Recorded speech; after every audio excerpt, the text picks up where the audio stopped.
घर की बेटी दाल बराबर। आन्या डांस करने में उस्ताद। एक स्टेप जो वो देख लेती तो हूबहू उसे उतार देती। अरे आन्या बेटा, मेरी बेटी को भी डांस सिखा देना, उसका एनुअल प्रोग्राम है। हाँ आंटी, क्यों नहीं, अब कल शाम उसको भेज देना, मैं सिखा दूंगी। हाँ हाँ, नचनिया ही बन, आस पड़ोस के लोग तुझे इस्तेमाल कर रहे हैं। माँ, इस्तेमाल मेरा नहीं कला का हो रहा है। नाचना एक कला है, कला। आन्या हर बात में अच्छी थी, फिर चाहे वो अच्छा व्यवहार हो या फिर लोगों की मदद करना, वो हमेशा खुद के शौक को पूरा करने के लिए व्यस्त रहती। लेकिन घर वालों को तो उसका ये काम सिर्फ समय की बर्बादी लगता है। कहाँ है आन्या? उसको बोलो कि आज शाम को खाना वही बनाएगी। सपना देख लो कि तुम्हारी बेटी घर का खाना बनाएगी। अरे आसपास के लोगों का काम करने से उसे फुर्सत मिले तब तो कहीं जाकर वो हमारे घर का काम करेगी ना। देखो ना, इकलौती बेटी, ऊपर से गैर जिम्मेदार, अब करे तो क्या करे। तभी पड़ोस की पिंकी आ जाती है। अंकल आंटी, आन्या दीदी कहाँ है? वो क्या है ना, मेरा क्लास वर्क है, वो मुझे समझ में नहीं आ रहा, तो मम्मी ने कहा कि आन्या दीदी से पूछ लो। हाँ हाँ, क्यों नहीं, खुद का तो कोई काम है ही नहीं उसे। जाओ जाओ, सीढ़ी से ऊपर चली जाओ, वही कमरे में है आन्या। एक रोज शहर में डांस कंपटीशन वाले लोग आते हैं, जहां आन्या का डांस सबको पसंद आता है। क्या बात है, छोटे से शहर में इतना टैलेंट? बेटा कौन सिखाता है आपको? कोई नहीं सर, वो क्या है ना, मैं टीवी देखकर सीख जाती हूँ। अरे वाह, और आपके मम्मी पापा कहाँ हैं? वो नहीं आए? नहीं, वो लोग नहीं आए हैं। आन्या कंपटीशन जीत जाती है और घर में टीवी वाले आन्या का इंटरव्यू लेने आते हैं। अरे क्या है, कहाँ घुसे जा रहे हो, क्या हो गया?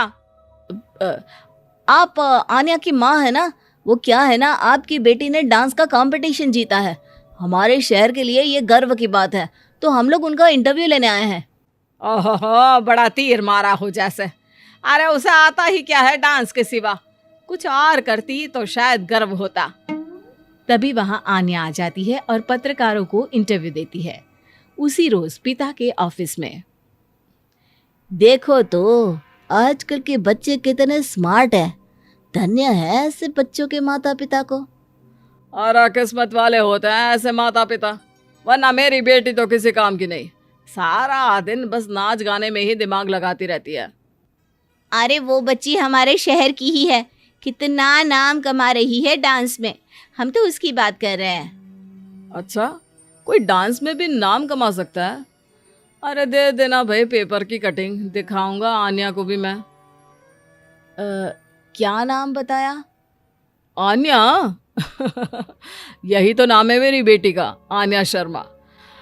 बड़े उम्मीद से रखा था कि कुछ अच्छा नाम कमाएगी, लेकिन नहीं। आजकल के बच्चों को माँ पापा की इमोशन की कदर है क्या? अरे ये देखिए, इस बच्ची का नाम भी आन्या शर्मा ही है, जो पूरे शहर का नाम रोशन कर रही है। पिता अखबार देखते हैं तो सामने बेटी की ही फोटो रहती है।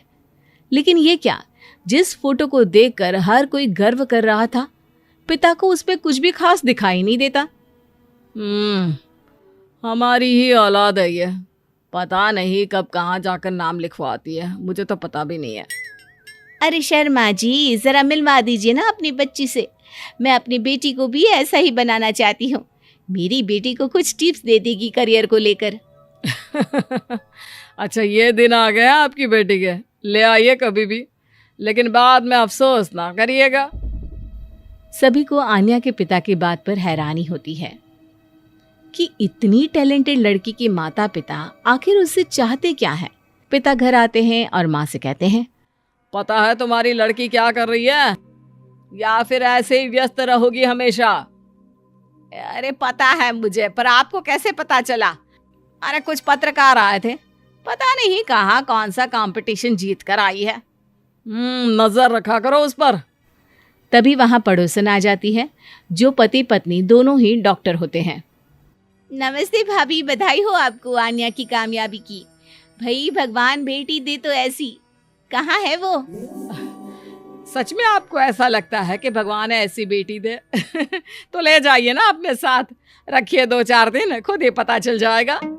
और नहीं तो क्या, सारा दिन करती क्या है, कहाँ रहती है, हमें तो कुछ पता नहीं होता, ना बताती है ना पूछती है। खैर देखिए, वो वक्त अब गया जब माता पिता बनकर बच्चों की परवरिश की जाती थी। अब तो बच्चों को साथ बिठाकर बात करना जरूरी है। वो क्या कहते हैं, बच्चे के दोस्त बने। तो क्या आप दोनों अपनी बेटी के दोस्त हैं? हाँ, बस अब यही बाकी रह गया था। खैर बताइए, क्या काम है आपको? वो क्या है ना, मैं और मेरे पति दोनों को ही इमरजेंसी कॉल आ गई है अस्पताल से। मेरी बेटी आन्या की अच्छी दोस्त है, तो मैं क्या उसे आन्या के पास छोड़ दूं अगर वो फ्री है तो? माँ कुछ बोलती उतने में ही आन्या आ जाती है। वाह आंटी, क्यों नहीं, मैं फ्री ही हूँ, आप निश्चिंत रहिए, मैं उसका पूरा ख्याल रखूंगी। थैंक्स बेटा। वो अपनी बेटी उनके घर छोड़ जाती है, जो आन्या की उम्र की ही होती है। ये क्या मजाक है आन्या? हम लोगों को सोना भी होता है और हर घर का अपना कायदा होता है। मुझे बिल्कुल पसंद नहीं है कि तुम किसी को भी घर में घुसा लो। धीरे बोलिए पापा, कैसी बात कर रहे हैं?